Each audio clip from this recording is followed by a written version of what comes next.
இப்போ நிறைய பசங்க பார்த்தீங்க அப்படின்னா, எதுக்குடா படிக்கிறோம் அப்படின்னு சொல்லிட்டு தெரியாம ஸ்கூல்ல வந்து படிச்சுக்கிட்டு இருப்போம்.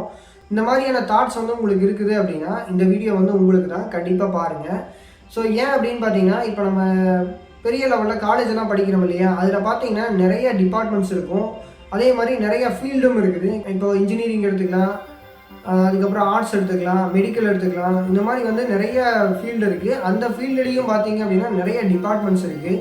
ஸோ இதெல்லாம் வந்து நம்ம அந்த காலேஜில் போய் ஜாயின் பண்ணி படிக்கணும் அப்படின்னா, நமக்கு வந்து ஸ்கூல் அப்படிங்கிறது ரொம்பவே முக்கியமாக இருக்குது. ஏன் அப்படின்னு பார்த்தீங்கன்னா, நம்ம 10வது 12வது வரைக்கும் படிக்கக்கூடிய பாடங்களில் நம்ம எந்த பாடம் வந்து நமக்கு வந்து ரொம்ப ஈஸியாக இருக்குது, நமக்கு வந்து எதில் இன்ட்ரெஸ்ட் இருக்குது அப்படின்னு சொல்லிட்டு நம்ம அதை வந்து தெரிஞ்சுக்கணும். ஸோ அதை தெரிஞ்சுக்கிறதுக்கான ஒரு வாய்ப்பு தான் ஸ்கூலிங் அப்படிங்கிறது. ஸோ அந்த ஸ்கூலில் வந்து நிறைய பேர் என்ன பண்ணுறாங்க அப்படின்னு பார்த்தீங்கன்னா, நம்ம எதுக்கு தான் படிக்கிறோம் அப்படின்னு தெரியாமல் நிறைய பேர் வந்து படிச்சுக்கிட்டு இருக்காங்க. வெறும் மார்க் வாங்குறத வச்சு நம்ம வந்து அடுத்த காலேஜ் சேரக்கூடாது. அப்படி சேர்ந்தோம் அப்படின்னா அதுதான் வந்து நம்ம பண்ணக்கூடிய முதல் தப்பு அப்படிங்கிறது. ஸோ இப்போது நம்ம வந்து எதில் இன்ட்ரெஸ்ட் இருக்குது, இப்போ வந்து சில பேர் வந்து தமிழில் அதிகமான மார்க் எடுப்பாங்க. அவங்க வந்து சயின்ஸு, சோசியலு இதெல்லாம் வந்து தடுமாறி ஒரு பாஸ் லெவலில் தான் வருவாங்க. அப்படி இருக்கிறவங்க அந்த தமிழ் அப்படிங்கிறதுல நல்லா இன்ட்ரெஸ்ட் இருக்குது அப்படின்னா, காலேஜ் வரும்போது உங்களுக்கு தமிழ் தான் நீங்கள் எடுக்கணும். அப்போ தான் உங்களுக்கு ரொம்ப ஈஸியாக இருக்கும், அண்டர்ஸ்டாண்டபுளாக இருக்கும், அதில் இன்வால்மெண்ட்டும் இருக்கும். ஸோ அதே மாதிரி பார்த்தீங்க அப்படின்னா, நிறைய பேர் வந்து சயின்ஸு படிப்பாங்க, சோசியல் சயின்ஸ் வந்து சுத்தமே வராது. அவங்க வந்து இப்போ இன்ஜினியரிங் படிக்க முடியல, இல்லை மெடிக்கல் படிக்க முடியல, நான் வந்து சோசியலில் வந்து அதிகமான டிமாண்ட் இருக்குது, அதனால் நான் சோசியல் படிக்கிறேன் அப்படின்னு எடுத்துக்கிட்டிங்கன்னா, உங்களுக்கு அது ரொம்ப சிரமமாக போயிடும். அப்போ உங்களுக்கு சயின்ஸ் வருது அப்படின்னா, நீங்கள் ஃபிசிக்ஸில் பிஎஸ்சி ஃபிசிக்ஸ் எடுக்கலாம், சப்போஸ் இன்ஜினியரிங் கிடைக்கல அப்படின்னா.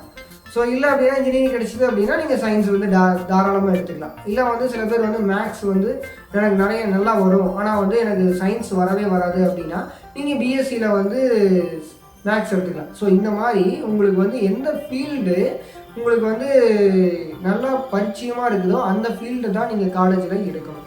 அப்படி எடுத்திங்கன்னா மட்டும்தான் உங்களுக்கு அந்த படிப்பு அப்படிங்கிறதுல ஒரு இன்ட்ரெஸ்ட் வரும். அதுக்கப்புறம் வந்து நீங்கள் அதுக்கு மேலே என்ன பண்ணலாம் அப்படின்னு சொல்லிட்டு நீங்கள் அதுக்கு மேலே வந்து தேடுவீங்க. அதுதான் அதுக்கு அடுத்து வந்து உங்களோட வேலை வாய்ப்பு அப்படிங்கிறது அதை பேஸ் பண்ணி தான் இருக்கணும். ஸோ இந்த மாதிரி கணிச்சு தான் என்ன பண்ணியிருக்காங்க அப்படின்னு பார்த்தீங்கன்னா, ஸ்கூலில் வந்து இந்த மாதிரி 12th வரைக்கும் வச்சுக்கிட்டு அந்த டீனேஜில் என்ன பண்ணுறாங்க அப்படின்னு பார்த்தீங்கன்னா, காலேஜில் வந்து ஜாயின் பண்ணுறதுக்கு இந்த மாதிரி வச்சுருக்காங்க. ஸோ இது வந்து நிறைய பேருக்கு வந்து நமக்கு தெரியறதில்ல. இப்போ சில பேர் பார்த்தீங்க அப்படின்னா சயின்ஸ்லேயுமே வந்து பயாலஜி அப்படிங்கிறத நல்லா படிப்பாங்க. பயாலஜி வந்து நல்லா படித்தாங்க அப்படின்னா அதுக்கு மேலே அவங்க வந்து மெடிக்கல் ஃபீல்டுக்கு போகலாம். இல்லை மெடிக்கல் ஃபீல்டு வந்து நமக்கு வரல அப்படின்னா அதுக்கு கீழே பயாலஜி சம்மந்தமாக என்னென்ன ஃபீல்டு இருக்குது அப்படின்னு சொல்லிட்டு நம்ம பார்க்கணும். அந்த ஃபீல்டில் நம்ம போனோம் அப்படின்னா தான் நமக்கு வந்து இந்த படிப்பு அப்படிங்கிறது ரொம்ப இன்ட்ரெஸ்ட்டாக இருக்கும்.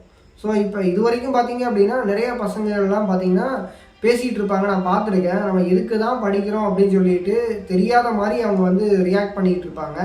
ஸோ இந்த மாதிரி யாராவது இருந்தாங்க அப்படின்னா இந்த வீடியோவை அவங்களுக்கு ஷேர் பண்ணுங்கள், அவங்க பார்க்கட்டும். அப்போ தான் இந்த ஸ்கூல் அப்படிங்கிறது அவங்களுக்கு ரொம்பவே பிடிக்கும்.